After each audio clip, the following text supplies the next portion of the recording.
वह चाहे किसी भी जात के हों, किसी भी धर्म के हों, किसी भी मजहब को हों। हम सभी लोग सबसे पहले एक इंसान हैं।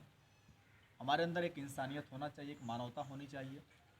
हम सभी लोग हिंदुस्तान में रहते हैं। हिंदुस्तान में सभी जात के लोग, सभी धर्म के लोग, सभी संप्रदाय के लोग रहते हैं। हमें लगता है कि हमारे हिंदुस्तान की सबसे बड़ी खूबसूरती है, इसमें हम सभी लोग निवास करते हैं, हम सभी लोग रहते हैं। लेकिन कहीं न कहीं आज जब तमाम सारी बातों को देखने को मिलता है तो कहीं न कहीं बड़ा दुख होता है कि इस हिंदुस्तान को आज़ाद कराने के लिए सभी देश, जाति, संप्रदाय के लोगों ने योगदान दिया। जब वो किसी भी देश, किसी भी जाति, किसी भी धर्म के लोगों ने रहा हो, तब हम सभी लोग जो क्रांति 1857 में शुरुआत हुई थी, आज़ादी मिली सन 1947 में, यानी कि उसमें हम सभी का चाहे छोटा सा योगदान रहा हो, चाहे बड़ा सा योगदान रहा हो, उसमें सभी लोगों का योगदान रहा। तो सम्मानित साथियों, आज आपकी इस ग्राम सभा में आए हुए सभी सम्मानित साथियों का मैं शेफर्ड टाइगर फोर्स इंडिया का राष्ट्रीय अध्यक्ष होने के नाते, मेरा नाम शेफर्ड धामूपाल, मैं सभी का बहुत बहुत स्वागत करता हूं, आभार व्यक्त करता हूं। और आज यहां पर बुलाने का भाई साहब का जो उद्देश्य था, एक सामाजिक जागरूकता, कि यहां पर भी लोगों को बुलाया जाए ताकि वो भी जो भी या सरकार के द्वारा जो योजनाएं चलाई जाती है, इस ग्राम सभा का विकास कैसे हो पाए। भाई जब हमारे टच में कुछ लोग रहेंगे, संपर्क में रहेंगे, उनके माध्यम से हम यहाँ की समस्याओं को बताएंगे, उस समस्याओं का समाधान कहीं न कहीं अप्रत्यक्ष अप्रत्यक्ष रूप से समाधान किया जाएगा। तो आज मैं जो है एक संगठन चलाता हूँ जिसका नाम है शेफर्ड टाइगर फोर्स इंडिया। यह शेफर्ड टाइगर फोर्स इंडिया संगठन वो आज पूरे भारत देश के 15 राज्यों में स्थापित हो चुका है। इस संगठन को बनाए हुए हमें लगभग 3 साल हो गए हैं। कहीं न कहीं हमने बहुत अधिक परिश्रम व संघर्ष करने के बावजूद आज इस संगठन को इतने बड़े प्रदेश में मैंने खड़ा कर दिया है, क्योंकि कहीं न कहीं हमें लगा कि भाई जो समाज की समस्याएं हैं, वह किसी भी जात को, किसी धर्म की हो, किसी भी संप्रदाय को, किसी प्रकार की समस्याएं हो, XYZ, अगर उस समस्याओं का समाधान कहीं न कहीं किसी के रूप में नहीं दिया जाता है, या जिसको हम वोट देते हैं, जिसको हम जिताने का प्रयास करते हैं, जब वोट की बारी देने की आती है, हमारे दरवाजे पर आते हैं, हमारा पैर पकड़ते हैं, पैर छूते हैं, उनके बहकाव में आकर के हम उनको वोट दे करके चले जाते हैं। लेकिन जब हमारी समस्याएं आती हैं, हमारे दुख व तकलीफ़ें होती हैं, या कहीं हमको प्रताड़ित किया जाता है, सताया जाता है, जब उनके पास अपनी समस्याओं को ले करके जाते हैं तो कहीं कहीं हमारी समस्याओं का समाधान नहीं किया जाता है, तो कहीं कि फिर हमें दुख होता है कि हमने वोट क्यों दे दिया ऐसे लोगों को। या जब हमारा विकास नहीं होता है, हमारे ग्राम सभा की सड़कें नहीं बनती हैं, नालियाँ नहीं बनती हैं, हमको जो है पानी की व्यवस्था नहीं दिया जाता है, बिजली के खंभे नहीं गड़ते हैं, प्रधानमंत्री योजना के तहत तमाम सारी योजनाएं आती है, हमको नहीं मिलता है, हमें कॉलोनियाँ नहीं दी जाती है, वृद्धावस्था पेंशन हमारी नहीं लगती है, ऐसी तमाम सारी समस्याएं हैं। जिस समस्याओं का समाधान हम सभी लोगों को करना पड़ेगा। ये तभी हो पाएगा जब हम एक विचारधारा के साथ चलेंगे, एकजुटता के साथ चलेंगे, एकत्रित होकर के चलेंगे।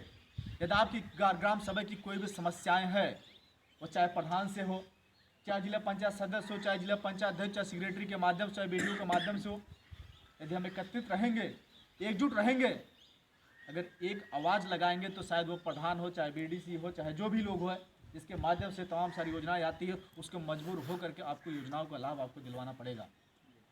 ऐसी सरकार के द्वारा तमाम सारी योजनाएं चलाई जाती है, तो कहीं कि हम सभी को जो गाँव में बसे हुए जो लोग हैं, हमें लगता है सबसे ज़्यादा आबादी का हिस्सा जो है वो गाँव में बसता है, लेकिन जो योजनाएं चलती है कहीं कि वो शहरों तक सीमित रहती है।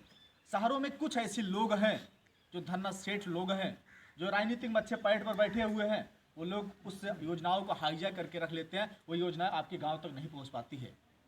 तो इस योजनाओं को कहीं न कहीं हमको गांव तक बताना पड़ेगा, लोगों को जागरूक करना पड़ेगा, लोगों को शिक्षित करना पड़ेगा, ताकि योजनाओं के बारे में जान सके और हमको उस चीज़ का लाभ मिल सके। ये जो सरकार योजनाएं चलाती है, सरकार अपने जेब से पैसा नहीं देती है, आपका ही पैसा है जो आप उसको टैक्स देते हैं।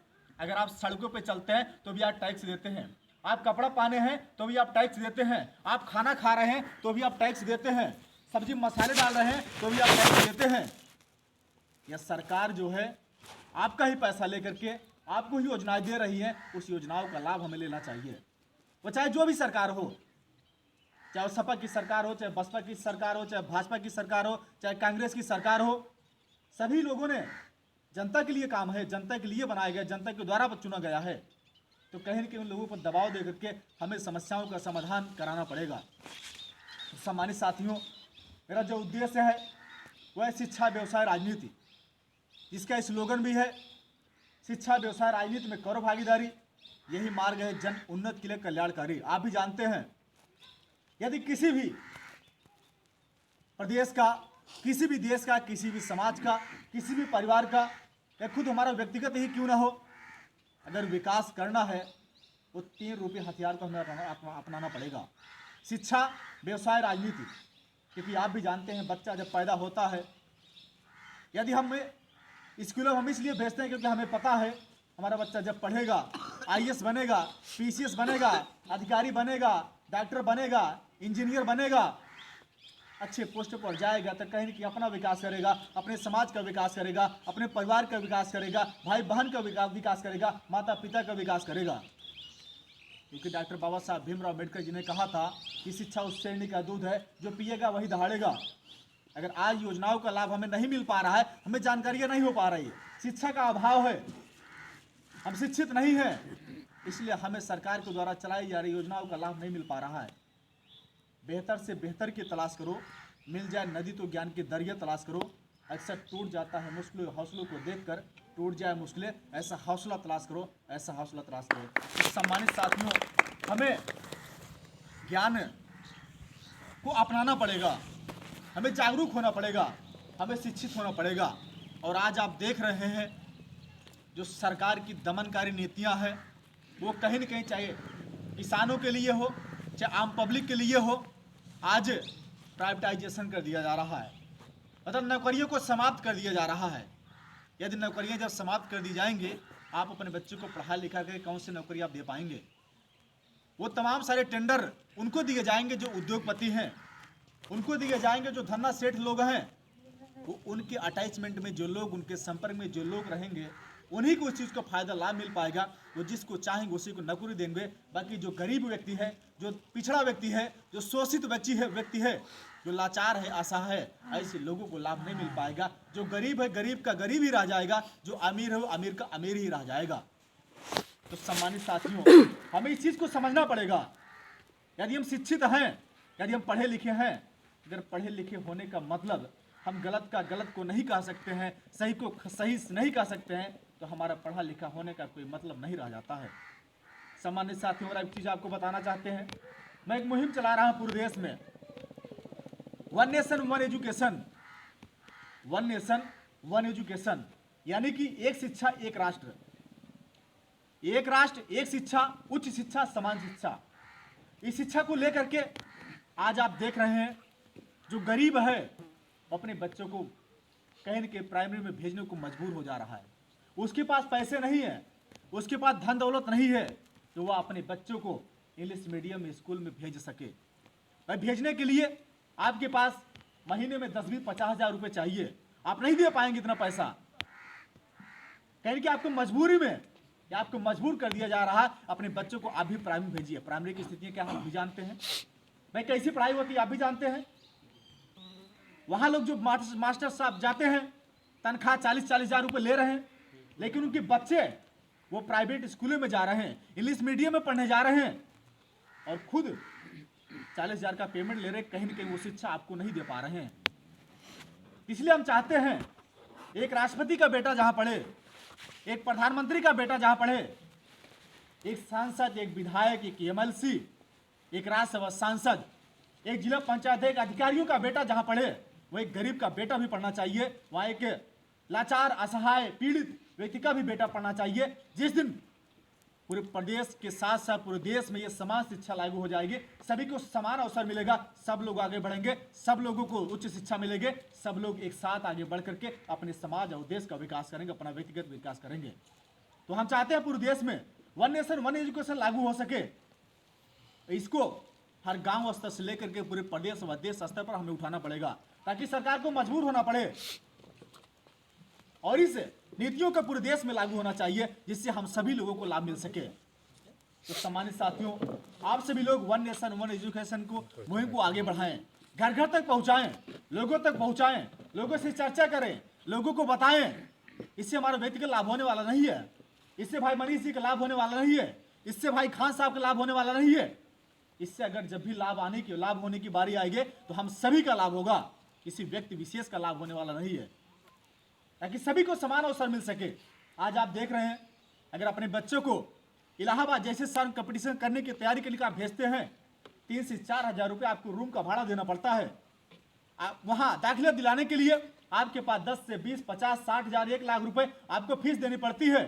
अपने बच्चों को फीस नहीं दे पाएंगे तो आप अपने बच्चों को, जो आप सपना पाल रखे हैं, हम अपने बच्चों को अधिकारी बनाएंगे, डॉक्टर बनाएंगे, इंजीनियर बनाएंगे, हमारा बच्चा भी साइंटिस्ट बनेगा, हमारा बच्चा भी आगे बढ़ेगा। कैसे बढ़ेगा? जब आपके पास पैसा नहीं रहेगा, आपके पास धन दौलत नहीं रहेगा, आपको किसानी से छुट्टी नहीं मिल पा रही, तो आपका बच्चा कैसे पढ़ लेगा इलाहाबाद जैसे शहरों में रह करके?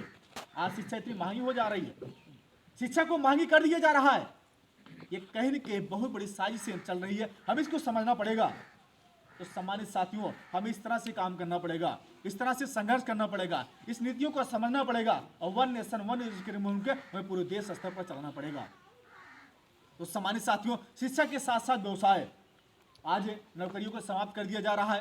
यदि आपके पास व्यवसाय नहीं है, अगर आप बिजनेस नहीं करेंगे तो कहीं कि आप भी सिमट जाएंगे, आप भी जो है समाप्त हो जाएंगे। हमें व्यवसाय की तरफ ध्यान देना पड़ेगा, चाहे छोटा व्यवसाय हो, चाहे बड़ा व्यवसाय हो, चाहे किसी भी प्रकार के व्यवसाय। ये केवल व्यक्ति विशेष के लिए मैं नहीं कर रहा हूँ, सभी के लिए है, वह किसी भी जात का हो, किसी भी धर्म का हो, किसी भी संप्रदाय का हो, तो सभी को ध्यान देना पड़ेगा। अगर आप भी चाहते हैं अपना विकास करना, अपने समाज का विकास करना, अपने देश का विकास करना, आप भी चाहते हैं यहाँ देश आगे बढ़ सके, तो किसी भी देश को आगे बढ़ाने के लिए शिक्षा, व्यवसाय, राजनीति को अपनाना पड़ेगा।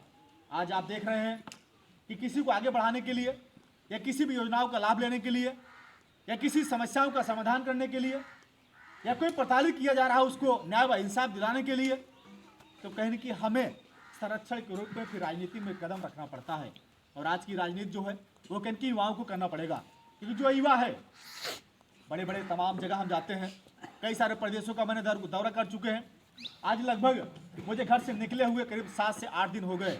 इस 7 से 8 दिन में मैंने लगभग 10 जिलों का दौरा करके आज आपके प्रतापगढ़ में आए हुए हैं।